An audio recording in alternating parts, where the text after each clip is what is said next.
네, 안녕하십니까. 김향훈 변호사입니다. 제 얼굴을 잘 알고 있는 분도 계실 거고요. 자문서로 본 분들도 계실 겁니다. 오늘 제가 강의할 것은 머리 아픈 얘기는 아닙니다. 법률 하면 되게 다 머리가 지끈지끈 아픈데 오늘 하는 얘기는 그냥 편안하게 들으시면 되는 그런 내용입니다. 변호사를 어떻게 활용하고 이용하고 선택할 것인가에 대한 문제입니다. 그리고 변호사라는 사람은 도대체 무엇 하는 사람들인가? 변호사 업계가 어떠한 것인가라는 것을 일반 상식 차원에서 그리고 여러분들이 세상을 살아나가면서 어떤 어려운 일을 부딪혔을 때 어떻게 극복해 나갈 것인지에 대해서 제가 개략적으로 설명을 드리겠습니다. 오늘 강의는 약 1시간 30분 정도, 약간 지루하시면 제가 좀 더 일찍 끝내드릴 텐데요. 그 정도 진행이 되고요. 강의 중간중간에 질문을 하셔도 됩니다. 좋은 질문을 하시는 분들한테는 제가 지금 책이 있습니다. 책이 있는데 그 책이 선물로 나갈지도 모르니까 잘 질문을 해주시기 바랍니다. 제가 오늘 강의할 내용은요.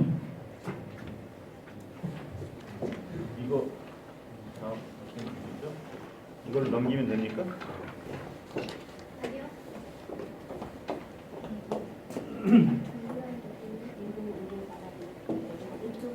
예, 됐습니다.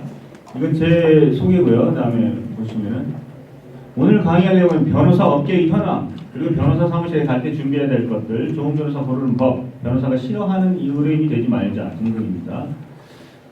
여러분 그 변호사 업계의 현황에 대해서 제가 한번 말씀을 드릴게요. 변호사가 지금 현재 여기 보시면 2015년 현재 2만 명을 돌파했어요. 공인중개사가 2014년 작년에 몇 명이 개업하신 줄 아십니까? 혹시 알고 계시는 분 한번 예? 어디 계십니까? 예, 이따가 책 한번 드릴게요.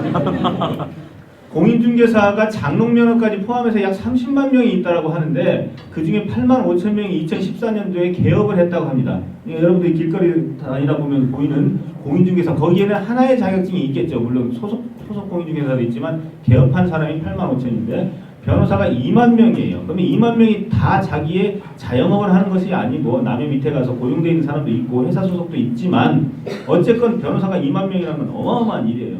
여러분들은 통상 변호사 하면은 공부 되게 많이 하시고 질체 높으신 사회 지도층 뭐 이렇게 생각하셨던 분들도 계시는데 변호사들이 무슨 사회를 지도합니까? 지도해본 적도 없고 노블레스 오블리주라고 하는데 뭐 오블리주 할 여력이 없어요. 그냥 그 사람들 노블레스가 아니었던 사람들도 많습니다. 여기 보시면은 2004년도에 5천 명이었어요. 근데 지금 2015년도에 총 2만 명이 됐습니다. 2004년도에 5천 명이 최근 11년간 15,000명이 증가했어요. 11년 동안 15,000명이 증가했어요. 총 4배의 숫자가 되었죠. 근데 여러분들의 머릿속에 변호사라고 하는 그 관념, 변호사는 이런 사람들이지라는 어떤 그런 추상적인 관념은요, 지금부터 약 10년 전의 것이에요. 그리고 이 분야에 좀 관심 있는 사람들도 한 4, 5년 전, 내가 옛날에 우리 집안에서 소송이 있어서 한번 겪어봤는데 이렇더라고. 판사라는 분들이 이렇고, 변호사라는 사람들이 이렇더라. 라는 부분이 바로 여러분들이 약 10년 전에 가지고 계신 그 관념이 바로 변호사 5,000명 시절 또는 2, 3,000명 시절의 그 관념입니다. 그렇기 때문에 2, 3,000명, 5,000명이야말로 총 2만 명 중에서 가장 엘리트 계층이고 돈도 잘 벌고 권력도 좀 있고 이런 분들, 그런 분들이고 나머지 한 17,000~18,000은요 그냥 평범한 회사원이에요. 회사원이고 이렇게 변호사 숫자가 많아졌으니 이분들도 빨리 뭔가 사고를 빨리 만들어내야 되겠죠. 여러분들이 사고를 많이 쳐주셔야 그분들이 좀 먹고 사니까 어디서 사고 치는 사람 없나 맨날 기대하고 있어요. 그리고 예전에는 변호사를 안 찾아가고 여러분들 분쟁을 어떻게 합니까? 분쟁을 할 때는요 무슨 싸움이 벌어지면 고모, 이모, 삼촌 다 우르르 끌고 가가지고 쳐들어가가지고 야 이거 목살 잡고 너 어쩌고 그렇게 살래? 한번 죽어볼래? 이렇게 싸웠었잖아요. 한 7, 8년 전만 해도. 그리고 길거리에서 운전하다가 이게 접촉사고 나면 너 멱살 잡고 시끄럽게 하고 뒤에 막 빵빵 올리고 이랬었는데 요즘은 이렇게 접촉사고가 나면 다 그냥 명함 주고 보험회사 LIG가 빨리 오네, 삼성화재가 빨리 오네, 총알같이 와가지고 명함 주고 끝내고 가잖아요.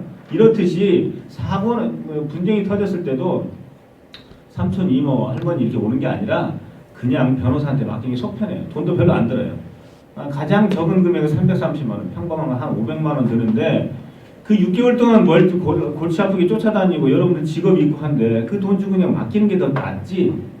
300만 원이면 6개월이면 한 달에 50만 원이에요. 세금 내면 그분들 한 30만 원 받는데 한 달에 50만 원 내고 맨날 전화하고 이래라 저래라고 서면 써달라고 하는 거예요. 그렇게 이제 변호사는 여러분들의 평범한 이웃이 돼버렸어요. 대단한 특권 계층이 아니에요. 그러니까 여러분도 이용을 하셔야 되고 앞으로 많은 문제가 생기면은 변호사분들의 도움을 받는 게 더 좋습니다. 그리고 변호사 선정의 기준을 제가 한번 보면 전문성과 성실성. 근데 여러분들은 보통 인간적으로 푸근하고 성실하고 왠지 보면 땡기는 그런 사람, 말 잘 들어주고 막 인사도 엘리베이터까지 앞에 와서 푹 인사하고 참 사람이 됐다라고 공부 열심히 한 사람인데 엘리베이터까지 와가지고 푹푹하고 이런 거에 현혹되시면 안 돼요. 그거요. 그거 다 마케팅 기법이고요. 그거 다 옛날 얘기거든요. 그런 거에 너무 현혹되지 마십시오. 본질은요, 그 사람의 실력이에요. 의사가 아무리 친절해도요, 사람만 살리면 되는 거 아니에요? 여러분들 의사의 그 친절한 달콤한 그거 너무 바라지 마세요. 사람을 살려야 돼요, 의사는요. 아무리 싸가지가 없어도 자기 어머니 살리면 되는 거예요. 너무 푸근하고 인간적인 의사였는데 결국 돌아가시고 말았어. 그래도 그동안 베풀어 주신 후이 너무 감사드립니다. 여기 병원에 와서 내가 참 따뜻한 배려를 받았습니다. 이런 소리 하실 거예요? 살려야죠. 무슨 소리입니까? 다 필요 없는 거예요. 그 달콤한 감정과 성실성은요, 사탕발림입니다. 다 사탕발림이고 그 안에 있는 실력이야말로 영양가예요. 영양가 있는 걸 취하셔야 돼요. 여러분, 저희 변호사업계에서는요, 어떻게 하면 고객을 잘 설득해서 내 편으로 끌어들일까? 우리도 먹고 살아야 되니까 그 마케팅 기법이 굉장히 유행하고 있어요. 그래서 저는 그딴 거 하지 말라고, 저는 맨날 그런 약간 반대 입장이 있는데 어떻게 하면 고객의 푸근한 배려와 경청 이런 거 할까라고 하는데 그게 다가 아니다라고 저는 생각하고 전문성과 성실성 중에 전문성이 훨씬 더 중요합니다. 변호사쯤 되면 그렇게 불성실한 사람은 별로 없어요. 물론 가끔 진짜 좀 이상한 사람들도 있어요.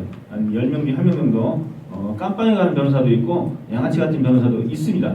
분명히 있는데 딱 봐서 그런 정도만 아니면 되게 다 성실해요. 변호사들은.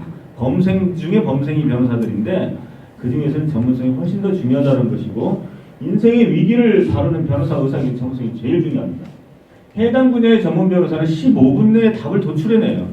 그 전문 변호사가 이거 답이 없습니다. 그럼 없는 거예요. 우리나라에 답이 없는 거예요. 없으면 없는지 있으면 있는지를 알아내는 게 전문가예요. 그 다음에 실력에서 판사와 검사를 압도하는 사람이 분명히 있습니다. 해당 분야 5년, 7년 이상 하면은요 압도합니다. 여러분도 공무원이시지만 도로과 청소과 어디 왔다 갔다 하시잖아요. 인사이동 하시죠. 근데 지금 막 무슨 청소과에 온 지 6개월 됐어요. 그 전문가입니까? 한 2, 3년이 있으셔야 전문가죠. 그런 것처럼 자꾸 이동해 다니시는데 변호사는 그 일만 5년 이상 했어. 그럼 훨씬 더 잘 알아요. 판사, 검사보다 훨씬 더 잘 알아요. 사무장도 굉장히 중요합니다. 사무장도 상당히 중요해요. 수간호사와 같은 존재로서 변호사와 사무장 둘 다 중요합니다. 둘 다 좋은 사람으로 선택을 하셔야 돼요. 그 다음에 전문 변호사 식별법 한번 보겠습니다. 대한변호사협회에서 부여한 전문 분야라고 있는데 이건 마치 뭐 이비인후과, 치과, 안과 뭐뭐뭐 하듯이 대한변협에서 최근에 부여를 했는데 이거는 앞으로 그 분야의 전문가가 되겠다는 희망사항일 뿐이지 이거는 아무런 영향가가 없습니다. 그냥 이거를 요청하면 대부분 다 해줘요. 저는 이 분야를 열심히 공부해보겠습니다라는 얘기예요. 영향가 없습니다. 석사, 박사학위 저는 별 볼 일 없다고 봅니다. 석박사학위라는 게 다 대학원에서 배우는 게 5년, 10년 된 구닥다리 아닙니까? 10년이 뭡니까? 20년 된 막 얘기 이런 거 하지 않습니까? 그냥 공자왈 맹자왈이고 시시각각으로 변화하는 1년, 2년 사이 변화하는 그 법령 개정과 거기에서는 무능합니다. 차라리 이거보다는 그 분야에 해당 사건을 10건, 20건 최근에 해본 사람이 훨씬 더 낫습니다. 뭐 있으면 좋겠죠. 이게 전문가 아닙니다. 법원 검찰의 특수 분야 근무자. 이분은 진정한 전문가 맞습니다. 이분은 특수 분야. 서울중앙지방검찰청 형사 제6부 뭐 지적재산권 전담팀 거기서 한 2년 근무했다. 그럼 전문가 맞아요. 맨날 보고만 하니까요. 맨날 보고만. 거기서 한 2, 3년 있으면 전문가 맞는데 그것도 매우 특수하게 보셔야지. 예전에 어떤 의뢰인분이 저한테 서울행정법원에서 근무하다 나오신 판사님을 선정했는데 행정재판 전담이라고 그래서 전문에 나중에 알고 봤더니 맨 운전면허 취소 사건만 한 1년 하고 왔대요. 맨날 그거만 한 거예요. 그 재판부에서. 여러분도 이 해당 부서가 있지 않습니까? 해당 부서에서 뭐 주택과 있으면 주택과 일 다 하십니까? 1년 근무했어요. 주택관리 전부 하세요. 누가 물어보시죠? 나 그거 내 담당이 아닌데 그러시잖아요. 잘 몰라요 그거요. 그래서 매우 특수하게 잘 찍어봐야 돼요. 행정법원 거기서 뭐 했어요? 행정법원에서 도시정비 파트를 할 수도 있고 조세 파트를 할 수도 있고 여러 가지가 있어요. 그리고 어떤 분들은요, 파키스탄 이런 분들이 뭐죠? 망명 신청하고 국외로 추방하지 말아달라고 하는 그런 신청을 할 때 그것만 담당하는 행정법원 판사님이 계세요. 매우 특수하게 보셔야 되고, 블로그 운영이나 강연 해당 분야에 저서가 있는 경우는 이 분야는 이제 전문가라고 볼 수가 있어요. 의사들은 이비인후과, 치과 이렇게 쭉 다 나눠져 있지만 변호사들은요 최근에 이제 나눠지려고 하는 추세에 있어요. 특수 분야를 5년 이상 종사해야 전문가 타이틀을 달 수가 있다. 그리고 이런 분들은 판검사보다 훨씬 더 뛰어나고요. 부장판사 검사보다 훨씬 더 낫습니다. 변호사와 의뢰인도 거래 관계이다. 여러분들 흔히 뭐 판검사 변호사들은 공부 많이 하고 뭐 공익에 앞장서고 뭐 돈 같은 거 별로 신경 안 쓴다고 생각을 할지도 모르겠지만 천만의 말씀이죠. 그냥 다 돈 벌려고 하는 겁니다. 돈 벌려고. 네, 돈 벌려고 하고 있고요. 가끔 민변인이 공익 변호사 그분들은 정말 소명감에 붙어서 뭔가 하는 분들이고 그분들 말고 대부분 다 돈에 약한 사람들이기 때문에 그걸 철저히 인식을 하세요. 가끔 저희 사무실에 오다 보면 다른 변호사 몇 분들한테 이렇게 믿고 그냥 했는데 이거 뭐 일도 엉터리로 하고 실망했다라고 오시는데 그거 다 돈을 제대로 안 줬거나 좀 전문가가 아니거나 이런 분들한테 그냥 막연히 인간관계로 내 친구의 사촌의 누구라고 해서 아는 사람이라서 가서 잘해줄 줄 알았는데 잘 안 해주더라.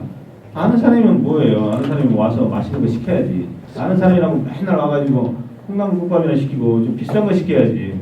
미용실에 와서 맨날 커트만 하고 가요? 염색도 하고 좀 파마도 좀 해줘야지. 맨날 그 가서 염색만 하면 잘 해주나요? 파마도 가끔 해주셔야 돼요. 그래야지 저기 받지. 아무리 아는 사람이라도 안 되죠. 결국 다 돈 벌려고 하는 거고요. 거래 관계입니다. 거래 관계. 인간적으로 푸근한 변호사. 일도 푸근하게 합니다. 일도 저는 제 생각은 그래요. 일도 푸근하게 해요. 까칠한 변호사는요. 까칠하게 일 잘해요. 꼼꼼하게. 여러분 되게 좀 세상 살아보고 느끼지 않습니까? 인간적으로 푸근하고 저 사람 참 좋은 사람이야. 저런 사람이 출세해야 되는데 하는 사람 되게 다 출세 못하고 저런 인간이 저 잘났어. 저 이기적이고 그 사람도 꼭 출세해야죠. 이기적인 사람들, 꼼꼼하고 쫀쫀하고 자기 일 잘 챙기는 사람들. 푸근한 분들은요 일도 그냥 대충 피곤하게 하더라고요. 변호사를 보면 그냥 그래도 괜찮아요. 걱정 마세요. 제가 알아서 할게요. 해놓고 또 하고 또 그 사람하고 또 다른 의뢰인하고 술 마시고 걱정 마세요. 그러고 집에 가요. 왜요? 그 시간에 빨리 판례 검토를 하거나 밑에 저기 부하 변호사를 좀 조지거나 그래서 빨리 자는데 해야죠. 그래야지 빨리 답이 나올 거 아닙니까? 그리고 소비자의 욕구와 딜러의 욕구라는 게 딜러와 소비자 이렇게 자동차 파는 사람과 사는 사람이 X표로 나눠져 있는데 딜러라는 게 변호사고요. 소비자는 그 의뢰인이죠. 변호사는요. 욕구가 뭡니까? 돈 버는 거예요. 소비자는요. 문제의 해결입니다. 문제의 해결을 원하고 딜러는 돈을 벌고 싶고 그래서 계약 관계가 이루어지죠. 즉 삭수물 변호사가 받는 순간 일하기 싫어지죠. 휴품 받았으니까. 이건 망고 불변의 진리예요. 이건. 의사도 다 마찬가지입니다. 근데 왜 해주죠? 왜 열심히 해주죠? 혹시 컴플레인 당해서 다음 손님 안 올까봐. 그게 불변의 진리입니다. 다음 손님 안 올까봐 열심히 해주는 거예요. 소비자는 이때부터 빨리 해달라고 그래요. 자동차를 사는 순간 이 자동차로 이거 기스 났나? 이거 왜 안 고쳐줘? 환불해줘? 교환해줘? 그러면 타는 순간 원래 그런 거예요. 타는 냄새요? 원래 다 타는 냄새가 나요. 국산차만 사보셨으니까 잘 모르시네. 참 그렇다니까. 이렇게 되는 거죠. 욕구가 있게 됩니다. 이거를 해결을 해야 돼요. 이걸 해결하시려면 변호사와 같은 경우는 성공것을 약간 걸어주셔야 돼요. 다른 물건 매매는요. 그 순간 매매가 일어나고 끝납니다. 아프터 서비스라는 게 별로 없어요. 작아요. 변호사 사는 거는요. 변호사는요. 그냥 사는 순간 아프터 서비스예요. 전부 다 아프터 서비스예요.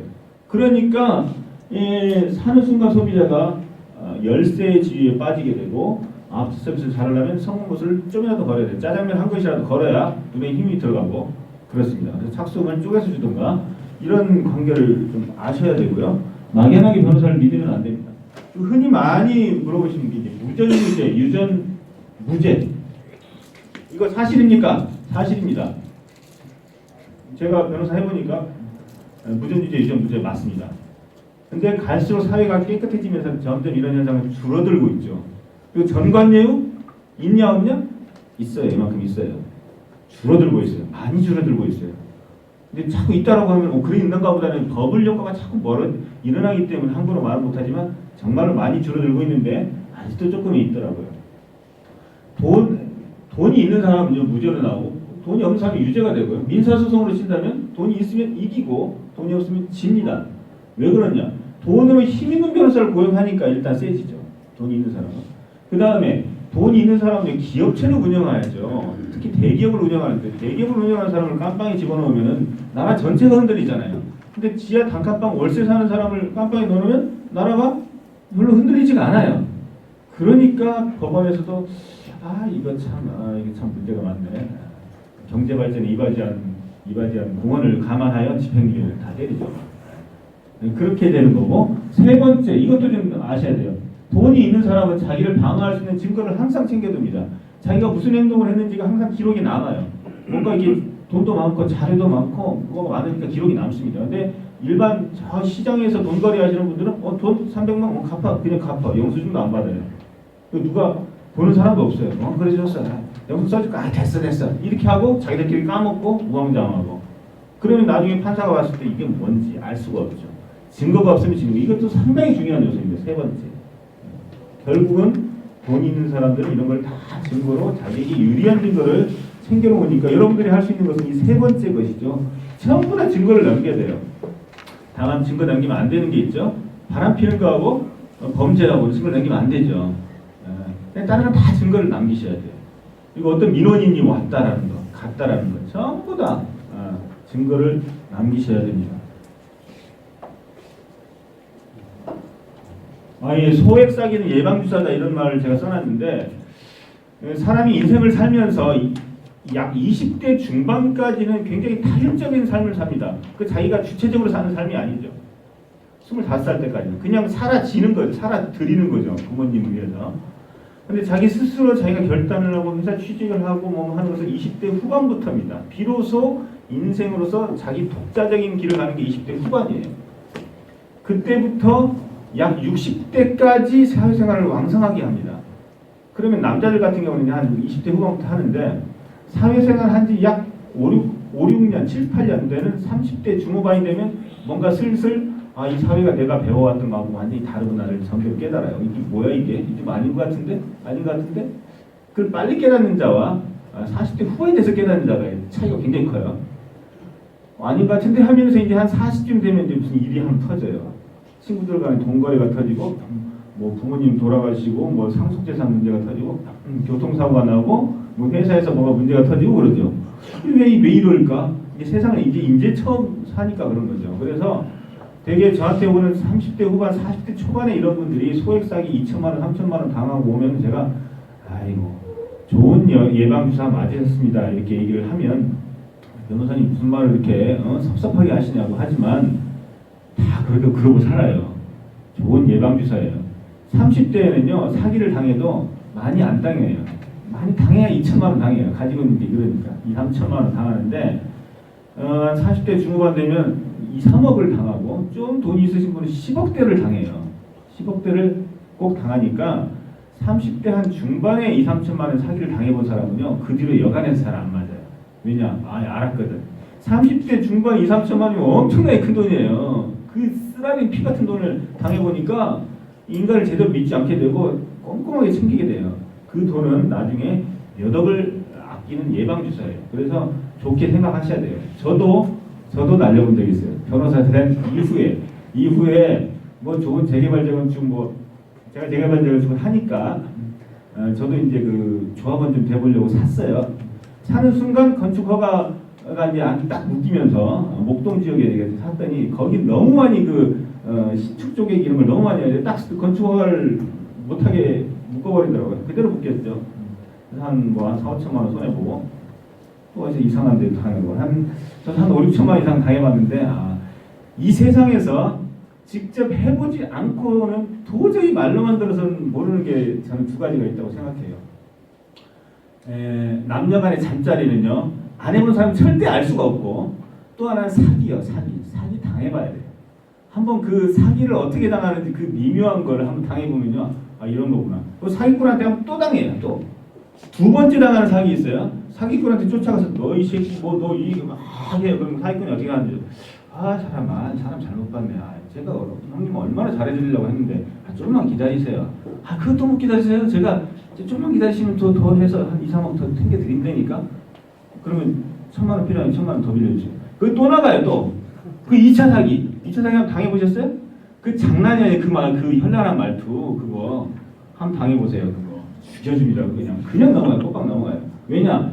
내 2천만 원 날렸어요. 이미 날렸는데 그걸 찾기 위해서는 그 사람과 인간관계 끊으면 안 돼요. 그 사람을 매몰차게 대하면 2천만 원이 완전히 날아가죠. 근데 그 사람이 살랑살랑하면서 형님 좀만 더 도와주세요. 그러면 1,000만 원 더 주면 그래 3천만 원도 찾고 추가로 또 1,000만 원 더 준다네. 그래 2천만 원 지금 인간적으로 매몰적으로 끄면 2천만 원이 날아가. 그러니까 1,000을 더 주고 4천을 받아야지 라는 생각이 또 나가죠. 그럼 당해보신 분들 있을 거예요. 그 장난이 아닙니다. 그 사기꾼들은 진짜 끝내줘요. 그 사람들. 소송은 착수금 넣고 청구금액 받는 투자다. 소송을 할까요 말까요? 라고 해서 하세요. 그러면 변호사님 확실합니까? 확실하지 않죠. 근데 왜 하라고 하세요? 하세요. 그래요. 이길 확률이 질 확률보다 높으니까 하세요. 그렇게 얘기합니다. 그러면 그럼 도박이네요?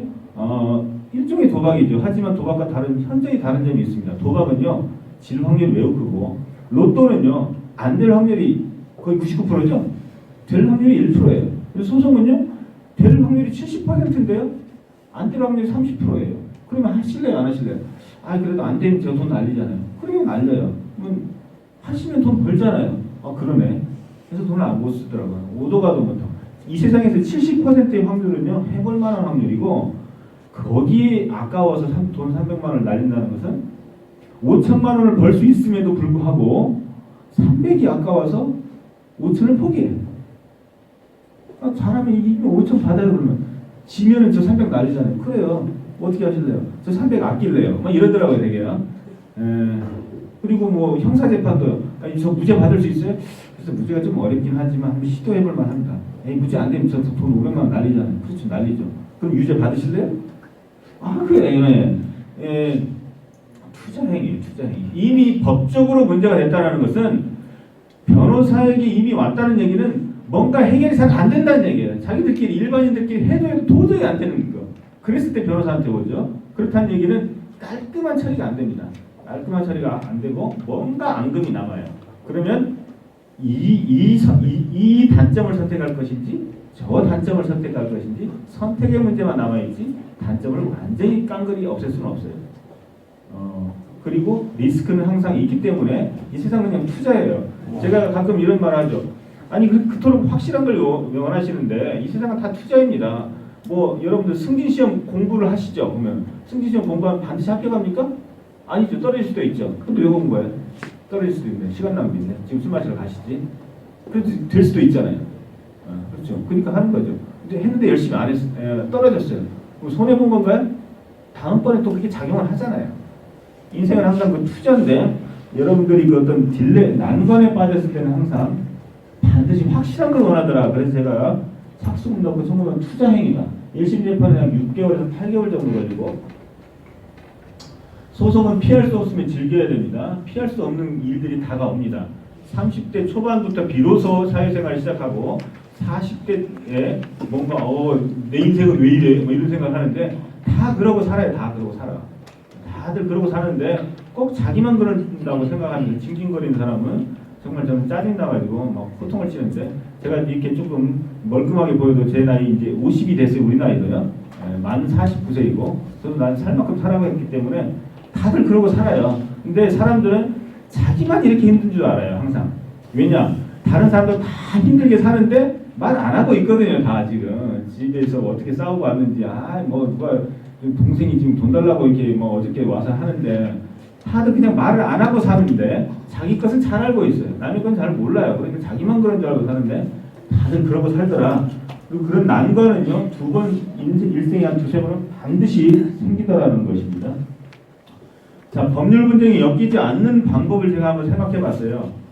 TV 로펌 법대법이라는 걸 보니까 뭐 이사 갈 때 주의할 점, 뭐 할 때 주의할 점, 뭐 생활 법률을 막 얘기를 하면 뭐 방청객 있는 아줌마들은 오 이러죠. 또 변호사들이 또 나와서 희한한 법률도 얘기하면 또 그 다 막 PD들이 막 하면은 뭐 하는 거예요 그게.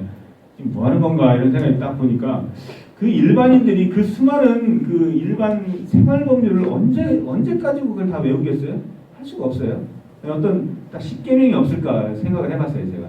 그 10계명을 생각해 보니까 이 모든 것은요 결국은 뭐냐면요 이 10계명을 단 한 가지로 얘기하자면 타인에 대한 불신입니다. 법이라는 건 원래 타인에 대한 불신. 안 하면 어쩔 건데. 도로교통 쟤는 지킬 것 안 지키면 어떻게 하지? 안 지키면 괜히 나는 지켰지만 쟤는 안 지켰어? 그럼 나만 손해잖아요. 이게 저놈이 안 지킬 것까지 계산해서 길을 건너고 안 지킬 것까지 계산해서 운전을 하셔야 돼요. 난 열심히 했는데 저놈이 안 지켰어. 그래서 어쩌라고? 그래서 결국 제가 손해봤잖아요. 나중에 소송 붙고 하면 피곤하잖아요. 분명히 저 친구가 불법행위를 했기 때문에 손해배상 책임져야 돼. 피곤하잖아요. 그러려면 안 지킬 걸 예상을 해야 돼요. 그럼 세상이 너무 슬프잖아요. 슬픈 거예요. 몰라셨어요? 다 슬픈 거죠. 저희 사무실에 와서 아니 친구가 하는 말을 믿고 살았는데 저 믿고 산 사람이 이렇게 손해보면 되나요? 좀 황당하더라고요. 저희는 그렇게 배우지 않았잖아요. 친구 말을 믿고 했는데 친구한테 사기당했다고. 글쎄요. 믿지 마세요 앞으로. 결국은 타인에 대한 불신이에요. 불신. 그러면 너무 사람이 삭막해지잖아요. 그러면 어떻게 되죠? 믿는 것처럼 해야 되죠. 가끔 믿어주고 결정적일 때는 절대로 믿지 마세요. 결정적일 때. 부모님도 믿을 수 없고 자식도 믿을 수 없고 여러분 스스로도 못 믿잖아요. 내 스스로 어떤 다짐을 했는데 나중에 자기가 딴짓하고 있는 자기 자신을 발견했을 때 얼마나 황당합니까? 자기도 못 믿는데 남을 어떻게 믿어요? 남을 믿지 않는 게 최고입니다. 자그마한 일은 믿는 것처럼 하고 가끔 목숨에 위해가 가지 않는 한, 전 재산에 위해가 가지 않는 한 믿어주는 척을 하시고 가끔 믿으세요. 하지만 결정적인 게 내 목숨이 왔다 갔다 할 때는 절대로 믿으시면 안 돼요. 그냥 믿는 척 하시고 예 감사합니다. 아이고 안 믿을 거에 대한 준비를 하셔야 돼요. 언제나 최악의 경우를 생각해야 됩니다. 최악의 경우. 이거 잘못되면 어떻게 되지? 잘못되면 뭐 기껏해야 500만 원 날라가지. 이런 건 상관없어요. 500만 원은 사실 뭐 월급 받으시는 분도 그냥 잊어버릴 수 있는 돈이죠. 이거 잘못되면 혹시나 잘못되면 어떻게 되지? 뭐 내 돈 3억 날라가지. 그러면 취하세요. 최악의 경우를 따지고 또 따져야 돼요. 저도 변호사로서 부동산 매매 계약을 집 사고 파는 걸 했는데 이게 장난이 아니더라고요. 이게 말로만 하는 거하고 막상 하니까 이거 막 상대방이 변호사님이시네. 변호사님들은 뭐 어쩌고 공부 참 많이 하셨네. 뭐 어쩌고 이러면서 괜히 저의 기분을 업을 시키더니 갑자기 이상한 계약서 조항에서 훌렁 넘어가는 거예요. 그게 아닌데 나중에 집에 오니 그게 아닌데 싶어. 그게 무슨 조항이었냐면 중개사가 중개 수수료 받는 거 있잖아요. 0.9% 이하 이렇게 되는데 되게 0.9% 이하에서 합의하게 돼 있잖아요. 그럼 0.5냐 0.4를 합의해서 거기서 써야 되잖아요. 중개 대상물 설명 확인서에 중개 수수료 몇 프로 이렇게 딱 쓰잖아요. 근데 거기다가 0.9 이렇게 딱 쓰더라고요. 0.9면 엄청 많잖아요. 누가 0.9를 다 해요. 변호사님 제가 0.9 받아본 적 한 번도 없어요. 한 번도 없고 다 0.그때 0.5 받기로 얘기했잖아요. 그렇죠? 근데 여기는 왜 이렇게 썼어요? 그냥 이렇게 쓰는 거예요. 0.5 제가 변호사님을 속이겠습니까? 이러더라고요. 그래서 얘기해. 그렇죠. 넘어갔어요.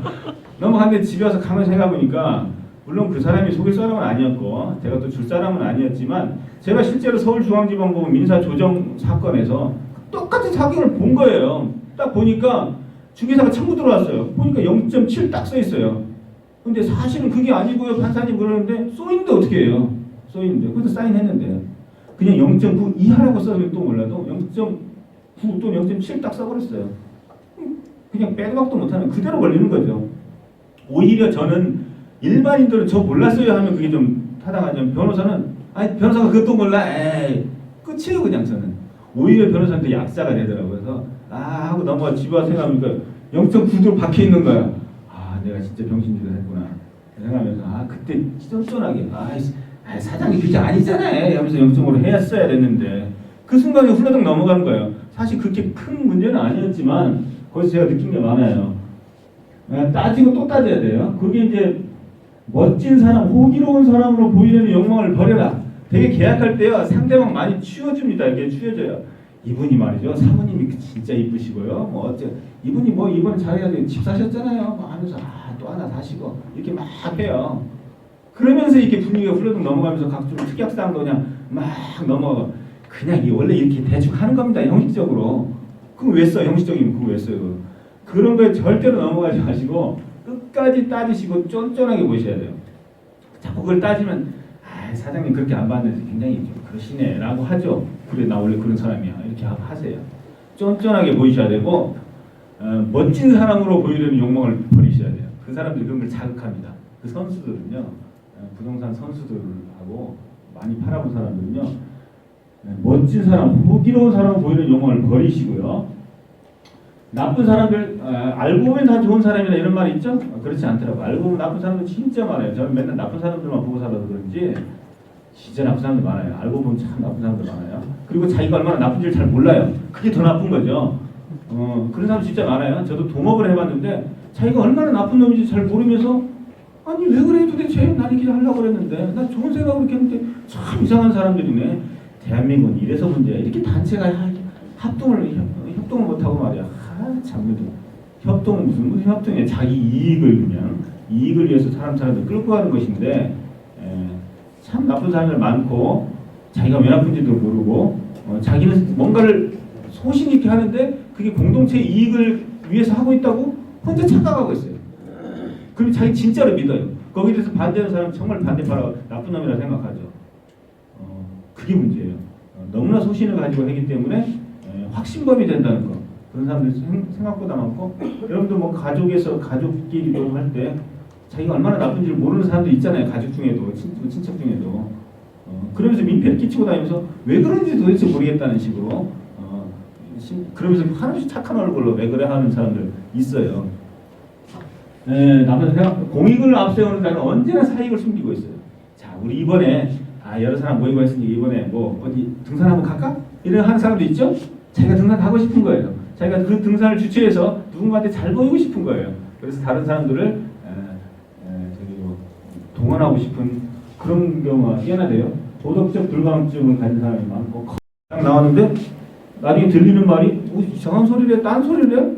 그 사람 이상하네? 나랑 얘기할 때 절대 안 그랬는데? 그냥 그러지 않는데 뭐 각국 정상회담을 뭐 김정일하고 노무현하고 대화를 해서 나중에 뭐 김대중 대통령 대화를 해서 나중에 나 그 말 안 했는데 이러죠. 원래 그런 거예요. 원래 커뮤니케이션이 원래 다 잘 안 되는 겁니다. 왜냐? 내가 어떤 말을 할 때 나는 그 의도가 속에 있어요. 상대방도 어떤 A라는 말을 할 때는 그 의도의 저 깊은 곳에 A-라는 의도가 있어요. 근데 여기 공중에 떠 있는 말은 B라는 말로 떠 있어요. 그래서 뭔가가 애매하게 그 말은 그게 아니지 이렇게 되기 때문에 그리고 제3자가 보면 완전히 다르게 보이는 그런 내용들로 계약을 하는 수가 많고 자 그렇습니다. 부지런히 배워야 되고 사람에 대해서 함부로 믿으면 안 된다. 자, 요 점은 굉장히 중요한 얘기예요. 증거 확보가 가장 중요하다고 했어요. 여러분들도 꼭 법적 분쟁이 아니라 공무원으로서 일을 하시다 보면 민원인들한테 시달리고 내가 언제 그래서 당신 막 이렇게 막 떼쓰는 사람 많잖아요. 증거는 이제 녹화를 하고 녹음을 하고 내용 증명 우편을 보내고 그게 가장 확실한 건데 흔적을 남기는데 이메일도 내용 증명의 기능을 한다. 내용 증명은요 우편을 보냈는데 어떤 내용으로 보냈는지가 우체국에 그대로 남아있어요. A가 B에게 어떤 내용으로 보냈는지가 우체국에 복사본이 남아있기 때문에 확실한 증거가 됩니다. 근데 내용 증명을 보내버리면요 어쭈 이자가 나한테 뭐 하려고 이제 뭐 하려고 하는구나 이렇게 생각이 되니까 내용 증명을 보내기는 좀 부담이 되죠. 그래서 내용 증명을 함부로 보내기는 그렇고 이메일로 살살살살 하고 이메일로 보내고 카톡, 문자 이런 걸 해서 보내서 찍고 하셔야 됩니다. 이 사람과 어떤 계약을 체결했는데 그걸 증거로 남기고 싶어. 계약서로 남기고 싶어. 근데 계약서에 문구를 쓰자니 뭔가 뭐 분란이 일어날 것 같아. 그럴 경우에는 이메일로 딱 보냅니다. 오늘 계약 참 잘했고요. 뭐 그 외에 추가로 뭐 물건 언제 납품하고 돈 언제 하고 그때 그 조건 어떻게 계약서에 미처 확보하지 못했던 사항들을 이메일로 살살살살 하면서 다음 약속은 언제, 뭐 골프 약속은 언제 할까요? 이렇게 하면은 골프 약속에 대한 답이 오죠. 그러면 그 사사로운 문서화하지 못했던 잔잔한 내용들이 이메일에 다 증거로 남게 되죠. 그런 식으로 자꾸 문자 보내고 그렇게 하십시오. 저도 어떤 계약을 했는데 말로만 했지 저 사람이 나중에 그 말을 뒤집으면 어떨까 이런 생각이 딱 들 때는요 문자를 보냅니다. 약속 뭐 말씀하신 대로 3월 27일까지 제가 책을 출간하기로 했으니 그때까지 뭐 부탁드리고 편집을 부탁드리고 저는 원문을 준비하겠습니다. 이렇게 보내놔요. 그러면은 3월 27일까지 출간하기로 했다는 것을 서로 양해했다는 것이 증거가 남잖아요. 카카오톡은 서로 이제 주고받고 보는 것이 확인이 되고 문자는 좀 확인이 안 되지만 아무튼 카카오톡도 전부 다 자기한테 보내기를 할 수 있죠. 이메일로 자꾸 보내놔야지 흔적이 남고 이메일로도 계약서도 이메일로 계약 조건 왔다 갔다 해서 서로 답장에 보냈던 것이 보이게끔 모든 통화는 녹음해 주는 게 좋아요. 통화 자동 애플리케이션이 있어요. 녹음 기능이 있어요. 녹음해서 보내버리세요. 다 저장해 주세요. 그리고 여러분들의 대화도 언제든지 녹음될 수 있어요. 언제든지. 아마 민원인들이나 이런 분들이 전화할 때 녹음하고 있을 거예요. 아마 뭐 팀장님 그때 뭐 하셨었죠? 그때 이런 말 하셨었죠? 뭐 그러면 자꾸 이러보면은 습관적으로 예 하는 것들을 유도하는 나쁜 사람들이 있더라고요. 변호사님 그때 뭐 했었잖아요. 그죠? 네. 뭐 그때 그래서 저희가 이렇게 하기로 했잖아요. 네. 이게 다 인정하는 꼴이 되어버리죠. 그 네라는 것은 그래요. 계속 얘기해 보세요. 그래서 무슨 말을 하시려는 겁니까? 라는 의미죠. 근데 네 자꾸 끄덕끄덕거리게 만들어서 결국 자기가 하고 싶은 말을 한 다음에 그 전체를 녹음을 떠가지고 제출하는 사람들이 있어요. 정말로요. 그런 사람들 일생에 한두 번은 만날 겁니다. 그래서 뭔가 자꾸 이렇게 질문을 조각조각 내서 던지는 사람들은요, 네 그렇게 답변하지 마시고, 그래서 어떤 점이 알고 싶으신가요? 오늘 오신 목적이 뭔가요? 제가 뭘 도와드리면 될까요? 이렇게 답변을 하셔야 돼요. 네 하면 다 꽝 인정하는 꼴이 되니까요. 변호사 사무실에 갈 때 준비할 것들, 여러분들 뭐 변호사 사무실에 안 가는 게 좋죠. 항상 저희 사무실에 오면 변호사님은 참 안 뵈는 게 좋은데 이렇게 뵙게 돼서 참 안타깝네요. 그런 말을 하는데 제가 그러죠. 저희는 항상 이렇게 봐요. 병원에도 항상 의사 선생님 보면 안 좋죠. 안 보는 게 좋죠, 의사 선생님들은. 근데 그냥 현실적으로 한번 생각해 보세요. 의사를 평생 한 번도 안 볼 수 있을까요? 불가능한 일이죠. 어차피 봐야 되는 겁니다. 그렇다면 정면 돌파를 해서 어떻게 안 아플 때 봐야죠. 덜 아플 때 봐야지. 중병에 걸려서 보지 말고 덜 아플 때 보자 이렇게 생각을 하시고요. 앞으로 변호사 볼 일도 많을 겁니다. 그러려면 진짜 완전히 딜레마에 빠져서 보지 마시고 살살 아플 때 미리미리 보세요. 그렇게 하셔야 되고 변호사도 흔히 이런 사람들이 있어요. 내 사촌 누가 변호사잖아. 무슨 문제 생기면 걔한테 물어보면 돼. 이렇게 생각하시는데 꼭 그렇지 않습니다.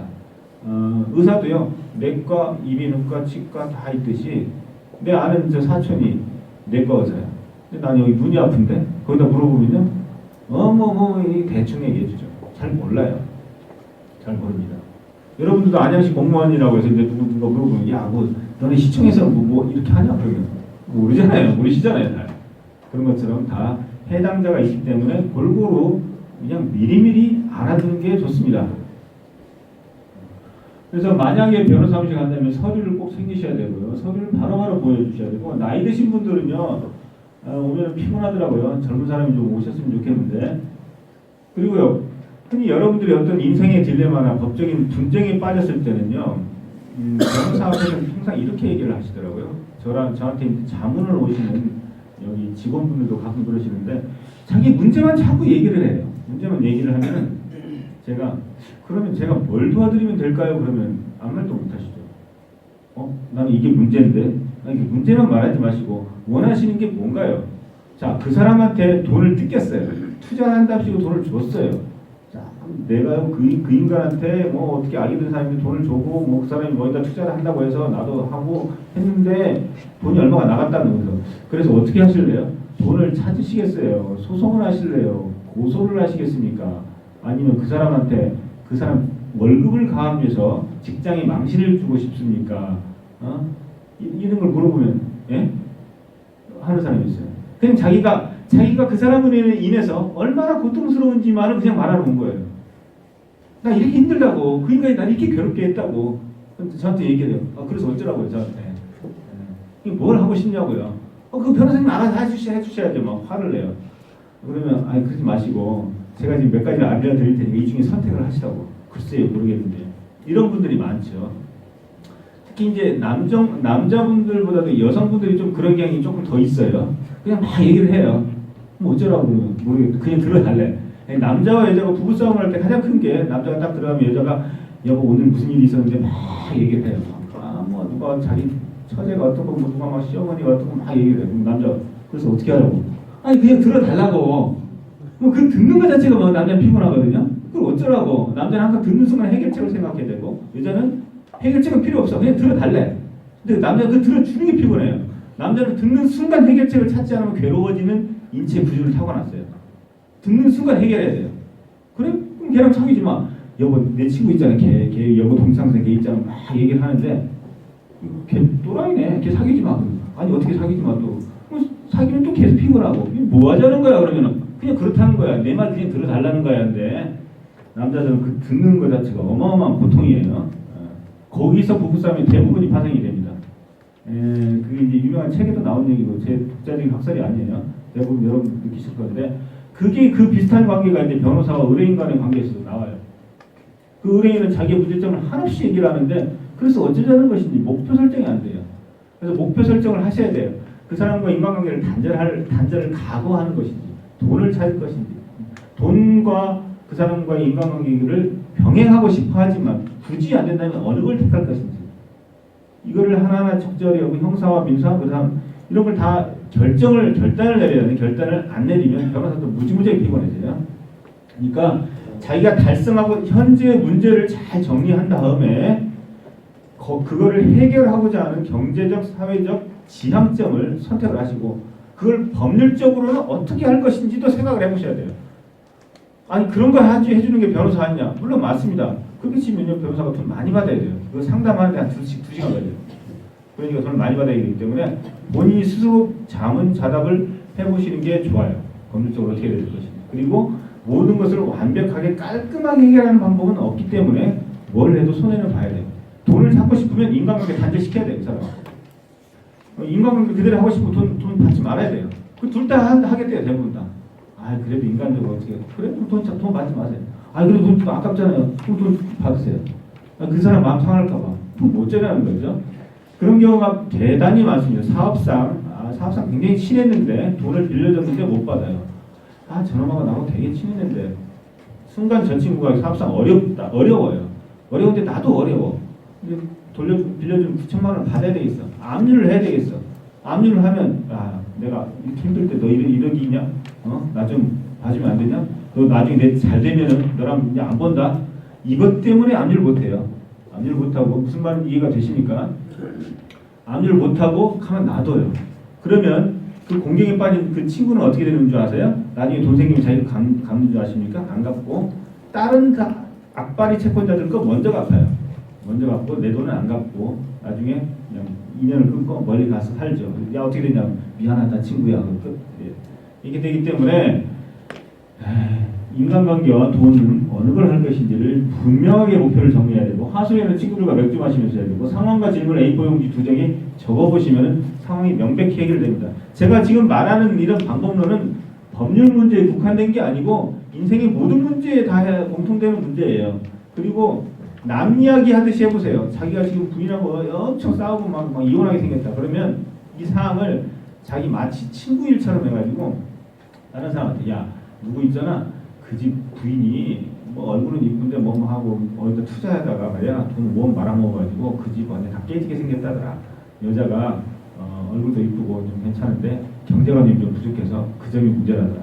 성격은 그냥 무난한데 좀 개념이 없대. 그래서 지금 깨지게 생겼대. 아주 간단하죠. 친구 얘기, 남 얘기야. 술 먹다가 하는 얘기. 한 서너 문장이면 끝나죠. 근데 이게 자기 얘기야. 근데 자기 생각을 하면 뭐 엄청 복잡해서 해결책이 안 나오는데 남 얘기하듯이 이렇게 쭉 해버리면 의외로 간단해져 버려요. 의외로 간단해져. 이거 계속 살아야 되나? 아니면 잘라야 되나? 굉장히 간단해집니다. 법은 상식이 아니다. 여러분들 변호사님, 법은 상식이어야 되죠. 그죠? 맞지 않습니까? 상식이 아닙니다. 법은 상식이어야 하는 것이 맞지만 상식이 아니에요. 법이 상식과 완전히 똑같다면 어떻게 되겠어요? 변호사는 존재도 필요 없어요. 법률가도 필요 없고 그렇게 분란이 일어날 일도 없어요. 상식이 아니기 때문에 이제 저희 같은 사람이 필요한 거죠. 법은 상식을 대부분 배반합니다. 그리고 상식이라는 것도요, 보는 사람의 입장과 지역과 회사, 사회에 따라 다 달라요. 고스톱 규칙도 다 다르고 결혼식 풍습도 다 달라요. 결혼할 때 이바지하고 뭐 예물 예단 어떻게 할까요? 그냥 간소하게 상식에 따라. 그 간소하다는 개념조차도 달라요. 개념조차도. 그것도 다 달라요. 간소하게 하자고 그래서 뭐 한 1,000만 원을 챙겼더니 사람을 뭘로 보고 이게 간소하냐고 이런 사람도 있고 도대체 뭐가 간소한지 약소하게 이게 다 다르다는 거죠. 그리고 대한민국 부동산 관련법은 아파트 소유자 상식에는 부합하더라도 세입자 상식에는 부합하지 않을 수 있습니다. 그리고 일반인의 상식은 현재의 상황에 가장 유해적절한 자기만의 구체적 타당성을 위한 현 상황에 매우 타당한 해결책인데 법률은요, 과거에 만들어졌고 당신을 위한 특별한 법이 아니고 그냥 막연한 일반인을 위해서 만들어 놓은 법이에요. 그렇기 때문에 딱 여기다 포커스를 두고 맞춰보면은 잘 안 맞아요, 이게. 이게 잘 안 맞네? 안 맞는 게 원칙이에요. 이게 딱 맞아 떨어지면 아무것도 문제도 아니에요, 그냥 아무것도 아니죠. 왜 법률은 종종 우리의 기대를 배반하는가?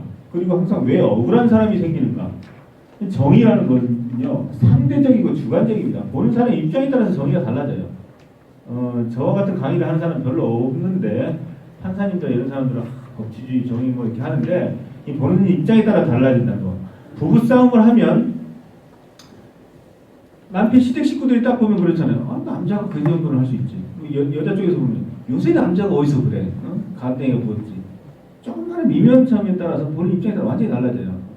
새정치민주연합과 새누리당이 보면 많은 사건을 보고 완전히 판정이 달라지죠. 보는 입장에 따라서.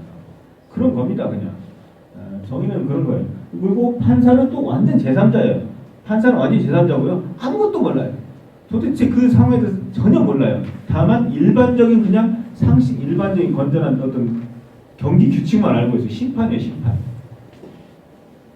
그래서 내가 생각하는 자유는 여기서부터 여기까지가 나의 프론티어 라인이라고 생각하고 남편이 생각하는 정의는 여기에요. 부인이 생각하는 정의는 여기에요. 판사가 생각하는 정의는 이 가운데일 수도 있고 여기일 수도 있어요. 시댁 식구들은 다 여기까지죠. 친정은 다 여기까지예요. 이게 중첩이 된다는 것이죠. 이게 딱 맞아떨어지지가 않아요. 왜냐하면 사람은 자기에게 유리하게 해석하게끔 인체 구조가 10만 년 전부터 만들어져 있기 때문에. 판사는 제3자 입장에서 보고 법률은 과거에 만들어진 것인데 과거에 비해서 현재 상황이 또 달라지죠. 재판은 테니스 경기와 같아요. 테니스 치는 거하고 완벽하게 똑같습니다. 완벽하게. 원고가 서브를 딱 넣으면 서브가 안 넘어가죠? 원고 패요 그냥. 이 공도 못 넘기는 것이 판사는 이게 딱 보고 이거 왔다 갔다 이렇게 보는 거예요 그냥. 판사. 다음 서브 너 해. 이렇게. 이런 거 하는 거예요. 이 서브권 교체. 하셔. 이게 판사지 판사가 대단한 힘이 없습니다. 그냥 정말로 힘없는 약한 사람이에요. 테니스 경기 와갖고 원고가 공을 넘겼는데 피구가 못 받아쳤어요. 헛손질하거나 쳐도 안 넘어가서 그 피고 지는 거예요. 이게 증명 책임이라고 하는 건데 증명 책임이 왔다 갔다 하는데 그때 뭐죠? 증거로 맞받아쳐야 되는 거예요. 증거로. 왜냐 판사는 아무것도 모르니까. 너 영수증 있어? 너 갚았어? 차임증? 뭐 왔다 갔다 합니다. 뭐 이자가 몇 프로? 몇 프로? 10%? 10%라고 약정했어요? 그냥 봅시다. 이렇게. 증거로서 맞받아지는 테니스 경기고 판사는 심판이 도와주지가 않고요. 아무리 억울해도 증거가 없으면 패소합니다. 무조건 증거예요. 그래서 유전무죄, 무전유죄고 판사님 저 세상 그렇게 살지 않았습니다. 막 시골 할매들 와가지고 막 얘기하고 그러면 판사님들이 너무 고통스러워하죠. 이거 뭐 말은 맞는 것 같은데 도대체 뭐 할아버지 저기 뭐 땅 사고 파셨으면 뭐 돈 통장으로 이체하셨어요? 그러면 뭐 그때 지어버리셨잖아. 그러면 화내지 마시고 줬잖아 그거 동네 사람들이 다 알아요. 그러면 판사는 저는 모르는데요. 환장하는 거예요 도대체. 참나 이거 딱하네. 이 증거를 들고 와야 돼요. 증거도 이상하게 들고 와요. 뭔가 끌적끌적 써가지고 이게 돈을 줬다는 겁니까? 받았다는 겁니까? 그것도 애매해요. 이거 누가 쓴 거예요? 자기가 썼대. 아니, 저 사람이 써야지 확실한 거죠. 이게 애매해요. 진짜. 날짜도 없고 증거가 확실하게 있어야 됩니다. 그리고 과거에 만들어진 법률이 개정되기에는 시간이 걸리죠. 법을 만들어놨는데 세상은 금방 바뀌어요. 1년, 2년 만에 또 확 바뀌어버립니다. 그 법을 만들 때 이런 상황을 염두에 두고 만든 게 아닌데 갑자기 확 바뀌어버리죠. 그 다음에 판사는요. 현재 만들어진 실정법, 딱딱한 법을 생각하고 민원인들은, 일반인들은 자기가 생각하기에 가장 궁극적인 그런 이상적인 법을 말합니다. 여러분들도 그 공무원으로서 일을 처리하시다 보면은 때로는 민원인이 하는 말이 억지가 아니라 일리가 있다라고 생각될 때가 있으시죠? 그 참 말이 되네. 내가 저 입장이라도 나 같아도 저런 소리 하겠다. 라는 때가 있을 겁니다. 근데 규정상 안 돼요. 그러면 이 규정이 이걸 좀 바꾸든지 아니면 이때는 좀 이렇게 해석을 하고 싶은데 내 마음대로 할 수가 있나? 과장님, 국장님 되나요? 이걸 또 봐야 되잖아요. 자기가 정결했으면 이거 이렇게 할 수 있는데 알딸딸하네. 알딸딸할 때가 있고 이거 좀 바꿔야 되네. 이럴 때가 있어요. 그럴 때 어떻게 해석하십니까? 본인의 신분상 위해가 가지 않게끔 해석하잖아요. 당연한 거죠. 나의 이익이 가게 내가 법 감사 지적 당하지 않게끔 해야 되잖아요. 저 사람도 중요하지만 나도 중요하니까 내가 훨씬 더 중요하죠. 그렇게 해야 되기 때문에 판사도 마찬가지예요. 판사들도 참 그거 말 같네 그거 진짜. 그런데 내가 한 번 할 수가 있나요? 판사는요 이미 만들어진 법 규정대로 해야 되죠. 그 법을 누가 바꾸죠? 국회의원이 바꾸잖아요. 국회의원이 바꾸고 국회의원이 안 바꾸면 헌법재판소가 위헌 결정을 하거나 자기보다 훨씬 높은 분들이 해야 되는데 판사 혼자 법을 못 바꿔요. 판사는 그냥 있는 법에다 그냥 끼워 맞추는 거죠. 근데 자기가 보기에도 이 법은 좀 잘못됐어. 그럼 위헌법률 심판 대책 시정을 해야 되는데 귀찮아. 그리고 이렇게 볼 수도 있고 저렇게 볼 수도 있으면 자기 인사고과에 문제가 없게끔 판단하겠죠. 그냥 그런 거예요. 그런 와중에서 억울한 자들이 생기는 거죠. 그러면 이제 억울하다고 여러분들한테 와서 막 하소연하면 사정은 참 딱한데 저도 어쩔 수가 없어요. 여기도 딱하지만 저쪽도 딱하잖아요. 반대 민원은 또 어떻게 합니까? 또 우리 저 위에도 뭐 여러 층층이 있는데 경기도에서도 국토해양부에서 그렇게 하지 말라는데 그럼 나 잘리란 말이요? 재판 해보세요. 재판하세요. 재판에. 차라리 재판에서 이겨오면 내가 해드릴게. 재판 갔더니 또 이상하게 결론이 나오고 그런 일들이 많습니다. 질문 해주셔도 돼요. 제가 너무나 흥분해서 얘기하니까 질문 안 해주시는 것 같은데. 벌써 1시간이 다 가버렸네. 좋은 변호사 고르는 법. 해당 분야를 한 3년 이상 경험해 본 사람이 좋습니다. 전문 분야 검색은 매우 구체적으로 해보셔야 돼요. 예를 들어서 그냥 부동산 전문이래 주변에서 그런 말을 하시면 전문이 아니에요. 부동산이 얼마나 넓은데요. 그냥 행정재판 전문이래. 행정이 얼마나 많아요. 무지무지하게 많아요. 민사 전문? 그건 전문이 없다는 얘기하고 똑같죠. 그냥 그 사람 변호사야 이런 얘기죠. 그냥. 뭐 치과도 말이죠. 보철, 안면 이거 별게 다 있잖아요. 그런 것처럼 아주 매우 구체적으로 더 파고 들어가셔야 됩니다. 매우 승소와 패소를 모두 경험해 봐야 됩니다. 패소는요, 병가지 상사고 패소는 안 할 수가 없어요. 프로야구 감독이 나 한 번도 져본 적이 없다 있을 수가 있나요? 프로야구 감독? 반드시 질 수밖에 없어요. 아무리 잘하는 사람도. 져 봐야지 압니다. 나중에 크게 패소하지 않아요. 이순신 장군 한 번도 패전을 안 했다고 하는데 아무튼 친구 친척 변호사 친구 친척만 믿지 마세요. 그분이 내과 전문인데 여러분들이 원하는 것은 비뇨기과일 수가 있잖아요. 제가 이제 그 변호사 사용법이라는 책을 썼는데 이 책에서 가장 강조한 분야가 승소를 장담하는 변호사는 절대로 믿지 마라. 그 사람은 사기꾼이다. 이렇게 써놨어요. 그랬더니 변호사 업계에서 모든 변호사를 잠재적 사기꾼화 한 거 아니냐라고 저한테 막 뭐라고 하는데 일부 그런 사람도 있어요. 제가 이 책을 발간한 한 2주, 3주 됐습니다. 2, 3주 됐는데 읽어보시면 무지 재밌을 거예요. 되게 이 변호사들이 쓴 책은요, 보는 순간 머리가 아파져요. 저도 읽고 싶지가 않아요. 저는 변호사들이 쓴 책은 전부 다 사서 봐요. 사서 보는데, 아유 뭐야, 나도 보기 싫은 책들 많아요. 자기가 어려운 사건을 했는데 뭐 어쩌고 저쩌고, 아유 알고 싶지 않아요. 별로. 알고 싶지 않은 사건 많은데, 저는 아주 평이하게 오늘 강의하는 이런 스타일은 이거 내용이 대부분입니다. 그럼 사서 보세요. 사서 보시고 인터넷에 서평도 좀 이렇게 잘 올리시고 비난 올리셔도 돼요. 있는 그대로 쭉 올리시면 돼요. 서평 잘 올리시면 제가 책 한 권씩 드릴게요.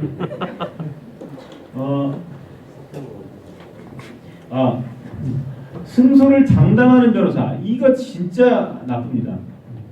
아니 정말 장담할 수도 있지 않겠습니까? 물론 그럴 수도 있겠죠.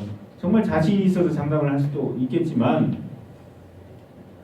장담할 만한 사건은 법률 분쟁이 아니에요.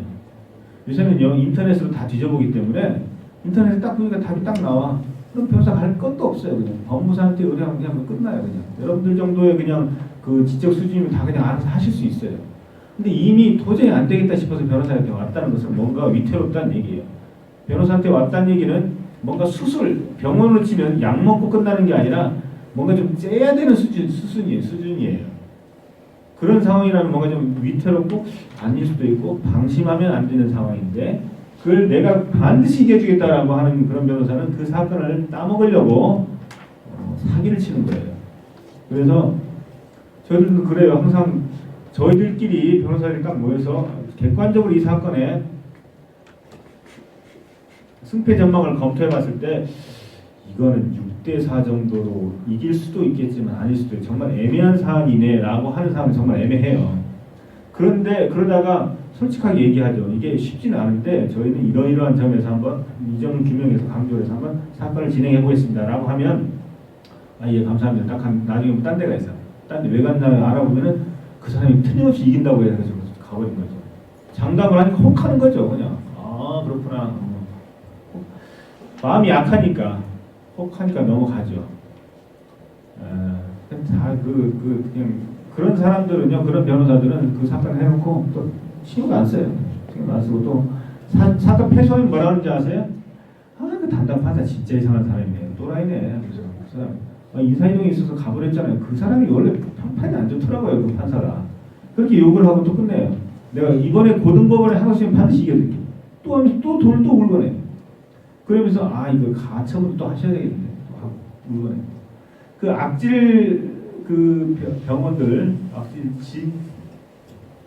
건강검진센터 악랄한 곳은 가면 병을 만들잖아요. 뭐가 문제니 해서 이것도 찍고 저것도 찍고 이 초음파 이것도 문제 많이 됐죠. 초음파 다들 그냥 안고 살고 그러다 죽기도 하는데 이만큼 초음파 암이 조금 있다고 해서 그걸 찍고 째잖아요. 그냥 냅두면 될 걸 그걸 째가지고 돈을 벌고 한번 째면 돈이 되니까 무조건 째는 거죠. 그런 것처럼 성형도 여기만 살짝 성형하러 갔다가 보니까 여기도 깎고 해야 되는데 상담실장한테 한번 걸리면 그냥 한 700만 800만 한 방에 날아가잖아요. 그런 것처럼 변호사도 그냥 딱 베껴먹는 변호사들이 있어요. 그게 사람들이 있더라고요.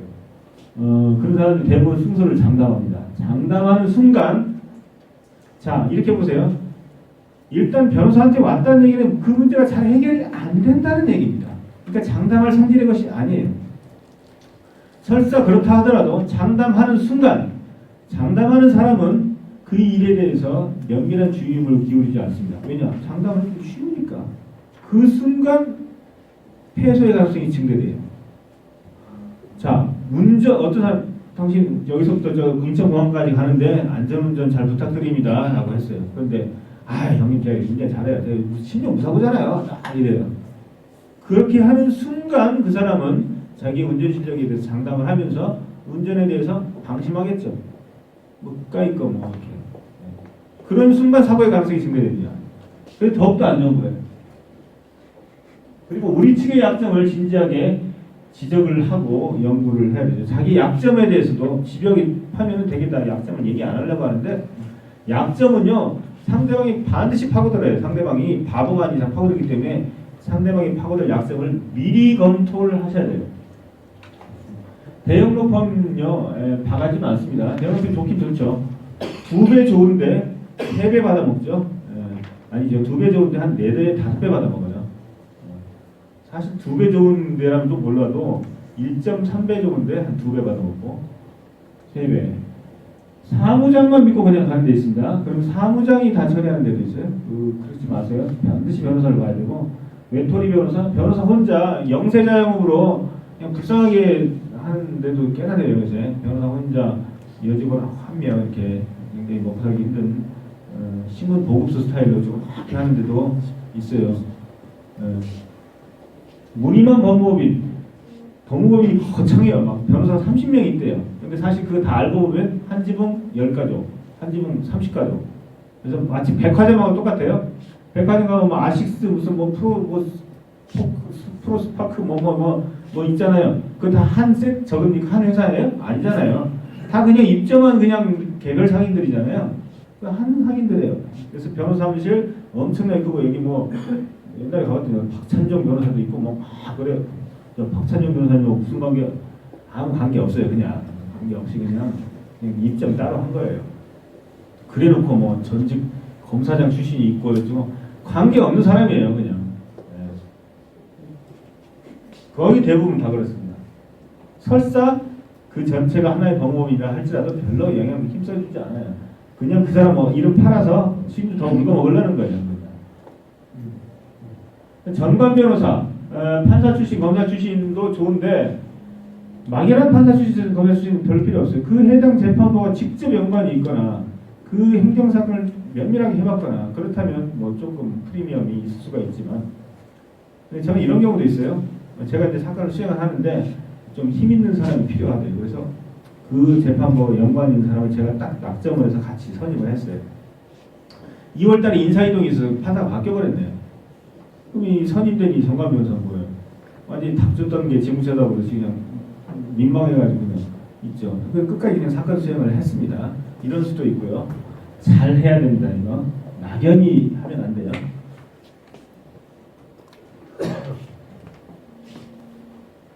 변호사 선정을 했는데 마음에 안 들 수가 있어요. 마음에 안 들면요, 분발을 촉구하고 안 되면 바꿔버려야 돼요. 어떤 사람 뭐 끝까지 믿어보세요. 근데 아닙니다. 끝까지 믿을 필요가 없어요. 여러분 병원에 가면 그 병원 진료 과실, 의료 과실 생각보다 많다고 합니다. 우리가 몰라서 그렇지 생각보다 많아요. 변호사들 그 사건 처리 과정도 생각보다 많아요. 그리고 아이디어가 부족해서 생각을 못한 경우도 꽤나 돼요. 열심히 하라고 해보고 안 되면 바꿔야 돼요. 뭐 세브란스에 갔더니 이거라고 했는데 뭐 서울대병원 갔더니 아니라고 하더라. 뭐 이런 경우도 많아요. 그렇기 때문에 잘 챙기셔야 돼요. 상당히 많아요. 영 믿었지 않으면 교체해버려야 돼요. 그러니까 초기에 변호사 쇼핑을 잘해야 되는데, 변호사 쇼핑을 잘하려면 상담료를 내고 하는 게 좋지, 상담료 안 내고 하면요 잘 얘기 안 해줍니다. 그리고 그냥 자기한테 오라고 하려고 잠깐 장담하고 막 그래요. 다 그냥 호객행위하고 똑같아요. 그냥 누가 장사하고요. 싼 게 미지덩이니까 상담료를 내고 쇼핑을 잘 하셔야 되고, 잘못 골랐다 싶으면 그냥 잊어버렸다 생각하고 새로 선임하셔야 돼요. 괜히 그 연연해 할 필요 없고, 착수금 주고 아까워서 어떻게 좀 시위하고 돈 달라고 해주세요. 한 반은 잘하면 돌려받을 수 있어요. 자꾸 제가 이런 말을 하니까 저는 이제 변호사 업계에서 공적으로 찍히겠죠. 뭐 상관없어요. 그래도 사람이 너무 많아가지고 좀 정화를 좀 해야 돼요. 2만 명이나 돼가지고 어느 업종이나 나쁜 사람이 꼭 있어요. 어디나 꼭. 판사들 중에도 나쁜 분들 있잖아요. 돈 받는 판사도 있었지 않습니까? 뭐 지금 유죄 판결은 아직 안 났지만 그래도 거의 뭐 언론에서도 막 얘기하던데, 어느 업종이나 다 있고, 물론 다만 변호사나 판검사는 다른 사람들에 비해서는 그래도 범죄의 숫자가 훨씬 높아요. 그거는 분명한 사실이에요. 일반적으로 어느 집단이 있을 때 그 중에 한 5% 정도는 좀 나쁜 사람들이 있는데, 판검사 변호사는 5%가 아니라 2%, 3% 이 정도 좀 적어요. 하지만 있다라는 사실을 일반인들도 아셔야 되겠죠. 그 다음에 참, 변호사가 싫어하는 의뢰인들이 있습니다. 이건 이제 의뢰인들도 좀 바뀌어야 되는데, 의사가 굉장히 싫어하는 환자들도 있어요. 왠지 마음에 안 들어. 저 사람 잘 안 해주고 싶어. 대충 해. 그렇게 되면 본인한테 손해겠죠. 근데 의사한테도 좀 아부도 하고 변호사한테도 잘 보일 필요는 있어요. 제일 싫어하는 사람들은 이메일도 모르고 팩스도 몰라요. 나 몰라 그냥. 무슨 일만 생기면 전화해. 안녕하세요. 뭐 식사 한번 할까요? 뭐 이래요. 피곤하죠. 식사하면서 막 이 얘기 저 얘기 막 하시고 그 사건 발생에 자신의 잘못은 단 1%도 없다고 확신하는 분들. 무조건 상대방만 잘못이래. 이 세상에 분쟁이 터졌을 때 과실은요 100대 8은 거의 없고 90대 10, 80대 20, 7대 3이라도 있어요. 하다못해 사람 잘못 본 죄라도 있잖아요. 그런 사람과 지금까지 어울린 당신도 참 한심한 사람이네 라는 그 정도 죄도 있잖아요. 근데 그건 절대로 인정 안 해요. 절대로 인정 안 하고 사건 해결에서도 계속 자기는 자기 스타일을 계속 고집하는 거예요. 그러면요 정말 답답합니다. 답답하고 사건 해결이 안 됩니다. 무료 상담 2시간 뒤에 돌아와서 저녁에 전화하고 주말에 전화하고 일주일 뒤에 또 전화하고 새벽에 전화하고 됩니다. 봐주세요. 이렇게 딱 하면은 정말 고맙죠. 계속 전화해요. 그러면 피곤하고요. 성공보수 약속을 서면으로 안 하고 말로만. 변호사님 제가 이 일만 잘 되면 정말 섭섭지 않게 해드리겠습니다. 100% 섭섭하게 안 산다. 모든 얘기를 말로 해. 그냥 전부 다 사례를 다 말로 해. 저 세상 그렇게 안 살았어요. 저 물어보세요. 제가 남양주시 거기 보면 다 저 다 알아요.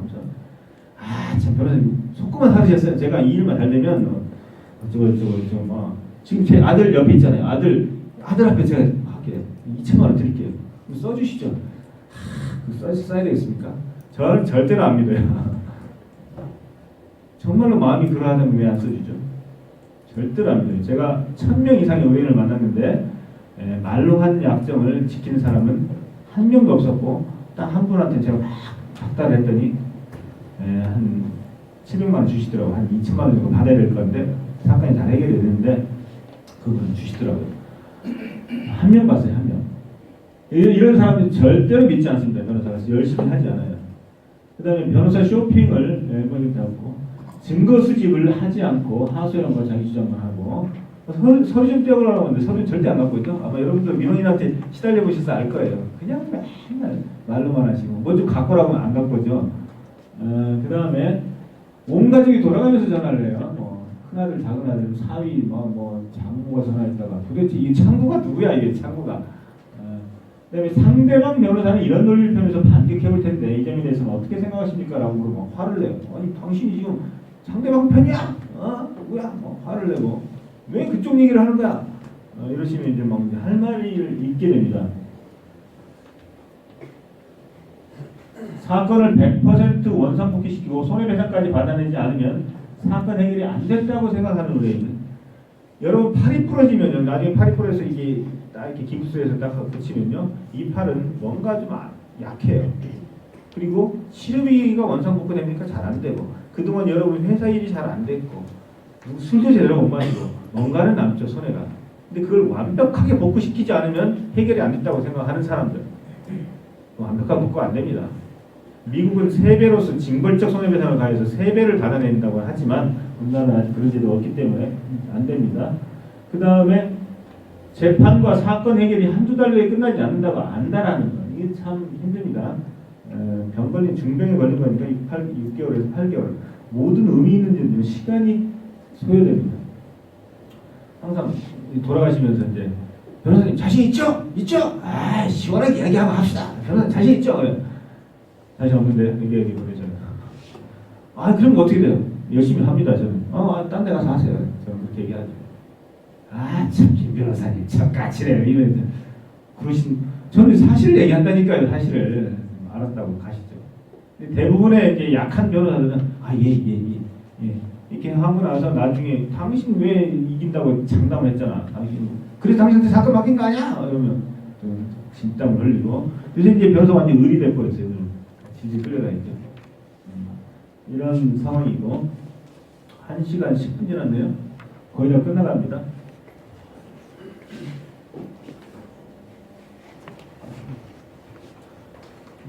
변호사와 의뢰인 간의 갈등 관계, 여러분들 변호사를 한번 선임해 보시는 분들이 있을 거예요. 처음에는 나의 의뢰인과 상대방 둘이 싸우죠. 둘이 사기를 당했네 어쨌네 막 싸우다가 치고받고 싸워요. 도저히 안 되겠다 싶을 때 이제 각각의 변호사한테 일을 맡깁니다. 그럼 이제 이 변호사끼리 판사와 삼각관계를 이루면서 이제 일의 해결에 나섭니다. 이 세 명의 관계는 법률적인 용어로 굉장히 원활하게 전문가끼리 얘기가 오고 가죠. 그럼 이제 의뢰인은 바라보는 사람은 오로지 이 변호사밖에 없어요. 여기도 이 변호사예요. 이 상대방계의 이 알력관계가 여기로 다 전화됩니다. 둘 간에는 이제 연락도 안 합니다. 쳐다보지 않아요. 이 모든 에너지가 변호사한테 전달이 돼요. 그러면서 똑같이 행동을 합니다. 초기에는 신뢰관계였다가 나중에는 긴장관계였다가 나중에 원한관계로 바꿉니다. 재판이 잘 해결이 안 되면 이 모든 게 이 바보 같은 변호사. 왜 재판이 판결이 연기가 돼? 상대방이 술을 썼구만.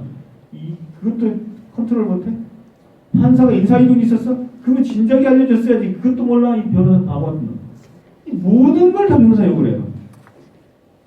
그럼 왜 저한테 그러세요? 판사 인사이동을 저 어쩌라고요? 그러면 저희는 믿을 사람 변호사님밖에 없지 않습니까? 이 얘기를 누구한테 하겠어요? 또 하면 돌아버리겠어요 진짜. 그런 얘기는 좀 친구라고 와서 맥주나 소주에 감자탕을 드시고 하시지 왜 그런 얘기를 또 저한테 하세요? 그러면 좀 이해를 하세요. 그 얘기를 들어주느라고 이 사람이 일을 해결을 못해요. 여러분도 가끔 그러지 않나요? 민원이 와서 그 민원을 잘 처리하려고 하는데 또 전화 와. 지금 그 일을 하고 있다니까. 좀 잘 좀 부탁합니다. 그러면 그 일을 하고 있다니까 빨리 가세요. 당신 일 하고 있잖아요 지금. 그런 경우가 많아요. 그래서 이제 내가 상대방이 된 거야. 이제 여기다가 욕을 하다가 여기다 욕을 하는 거죠. 모든 욕을 여기다 합니다. 이제 정말 스트레스 많이 받죠. 그러다가 이제 가끔 법정에 가서 상대방 변호사하고 서류 주고니 막 그렇게 하면 둘이 무슨 관계야? 막 서로 짰냐는 듯 짰냐고 하고 가만히 족보를 따져보죠. 너 연대 나오고 너 뭐 연대 여기 연대 상대고 여기 법대인데 사건이 비슷하네? 이러면서 이제 의심하고 법정에서 눈치시고 오고 가면서 끄덕끄덕 했다는 거죠. 무슨 막 해임시키고 별일이 다 있어요. 그런 관계예요. 이게 참 피곤하더라고요. 그래서 제가 변호사는 환경미화원이다. 변호사는 장의사다. 장의사. 쓰레기 처리하는 사람이에요. 완전히 인간관계의 모든 갈등 이런 것들을 다 처리하는 환경미화원이다라는 글을 쓴 적도 있고 책에도 나와 있는데 이거 사는 게 아니에요. 미치겠어요. 여러분들도 민원인들한테 시달리면 힘드시죠. 저희는 그 민원이 곪고 골마서 도저히 해결이 안 될 때 오는 게 저희한테 와요. 한 10배 정도 골마가지고 오는 게 저희한테 옵니다. 이게 할 일이 못해. 자, 변호사마다 답변이 다른 경우가 많아요. 답변이 다른 이유는요, 한 4가지를 제가 꼽아보면, 아예 그 분야의 법령과 판례가 아예 없어요. 없거나 허술하거나 아주 애매한 경우. 해석론이 분분한 경우가 있고, 그 변호사가 그 분야의 전문 지식이 없어요. 없으니까 그냥 물어보면 그냥 대충 대답해 주는 경우. 그런 경우가 있고, 또 하나는 법률 문제는요, 한번 들으면 그 사태를 완전히 파악하기 위해서는 한 30분이 걸립니다. 30분은 들어야 그런 상황이었구나 하고 되는데 전화로 대충 띡 듣고 답이 나오기가 어렵죠. 한 10분 전화를 들었는데 애매한데 좀 더 들어야 되는데 잘 모르겠는데요 라고 하면은 실력 없어 보이고, 그렇기 때문에 대충 머릿속에 떠오르는 대로 그냥 답변해줘요. 돈을 받는다면 좀 책임감 있게 하지만 또 계속 30분 동안 물어보자니 피곤하잖아요, 변호사도. 그러니까 대충 답변해주는 경우. 그런저런 이유로 인해서 변호사마다 답이 다 달라요. 그리고 설사 그걸 다 알았다 하더라도 사람마다 가치관이 달라요. 변호사도 법률 논리가 다 달라요. 판사마다 다 다르잖아요. 1심 판결과 2심 판결이 다른 것처럼 다 다르다. 그런 이유로 해서 무료 전화 상담을 하면은 굉장히 백가정식의 다른 답변이 튀어나옵니다. 그렇기 때문에 한 30분 정도 이상 돈 최소한 10만 원 정도 드리고 해야지만이 그래도 정제된 답변이 나옵니다. 그냥 야 누구 잘 있냐? 너 왜서 로스쿨 나왔다며? 이제 잘 잡았어? 뭐 하나만 물어보자. 아이고 엄청 또 고쳤대. 그런 소리만 들으면 머리가 아파요. 저희들은 뭐 한 친척이나 이런 사람들한테 하루에 한 두세 번씩 전화를 받아요. 아, 내가 이번 집을 뭐 샀는데 뭐 받았다면 30분, 40분. 아니, 예 하면 끝내버리죠. 그러니까 그 돈 내고 해야 됩니다. 변호사들마다 다 이제 그 전문 분야가 있고, 요 얘기는 사건의 특수성은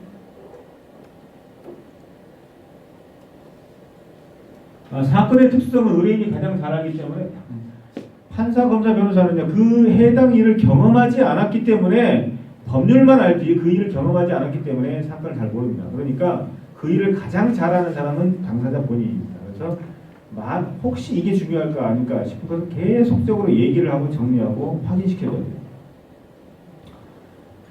병원에 가서 그런 경우 혹시 없습니까? 저희 장인어른은 수술 받고 났는데 간호사가 무슨 약을 주더래요. 근데 그 수술에는 아스피린을 절대로 먹으면 안 된대요.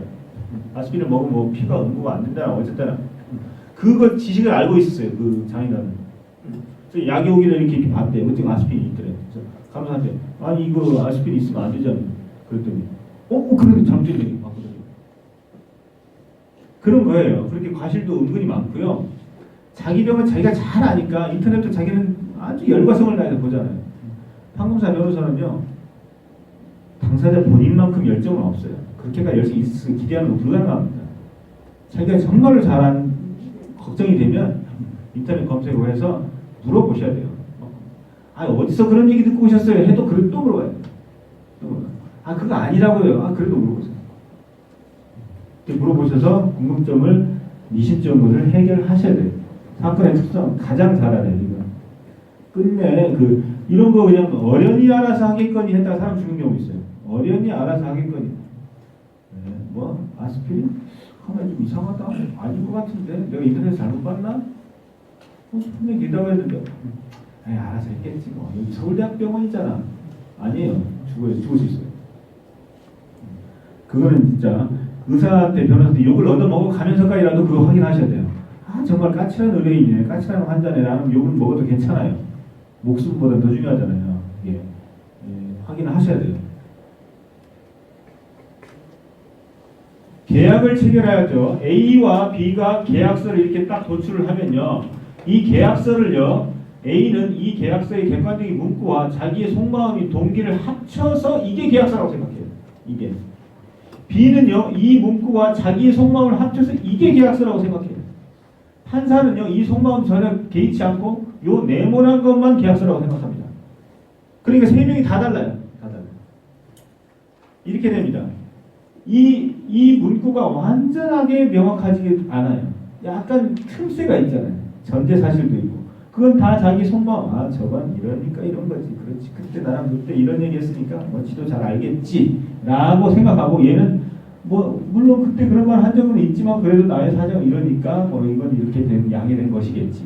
옛날에 나랑 술 먹으면서 이런 얘기 했었잖아. 하고 다 자기한테 유리한 것들만 살살살살살살 벽돌이나 자갈 밀어넣어요. 그러니까 나중에 이게 형체가 서로 달라요. 이거 판사가 보는 이 세 개가 다 달라요. 그러면서 대한민국 법이 썩었다느니 물론 썩은 법도 있어요. 근데 안 썩었는데 혼자 그냥 썩게 만들어가지고 말이에요. 이렇게 하는 경우가 많아요. 이게 바로 착한 사람들이 서로 싸우는 이유예요. 다 착해요. 다 착하고 다 멀쩡해요. 다 제정신인데 이래서 이 법률적으로 동기라고 하는데 이게 불합의가 발생합니다. 그래서 커뮤니케이션은 동상이몽이 원칙이에요. 그래서 변호사가 끼면 이 속마음을 다 끄집어내가지고 이거 맞죠? 이거 이럴 때는 이런 거죠? 다 확인을 해요. 다 확인을 하니까 나중에 분쟁이 터질 가능성은 적어지지만 변호사가 끼면 뭔가 불편해요. 저 인간을 보면 뭔가 자꾸 이상한 소리하고 안 되는 소리하고 막 속을 뒤집고 그런 소리만 해대니 재수가 없어요. 변호사가 끼면 아무튼 재수가 없어. 혼전 계약을 한다. 그러면 변호사가 끼면 이렇게 하죠. 계약을 할 때 두 분이 결혼하세요. 자, 축하합니다.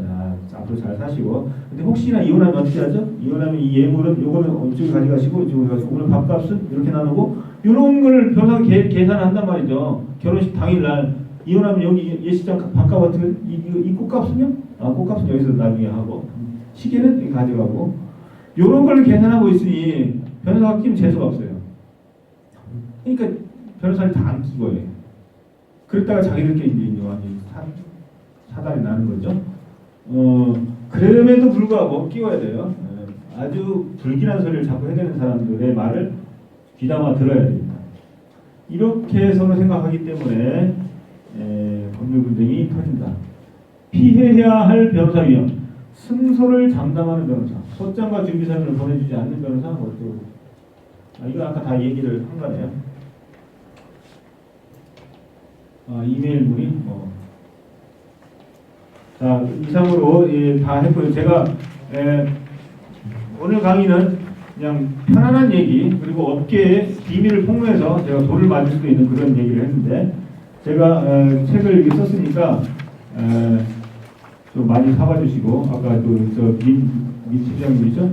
하나 마셨으니까 제가 선물 좀 드리겠고 좋은 질문을 해주시면 제가 책 한 번씩 드리려고 했는데 질문 안 해주시네요.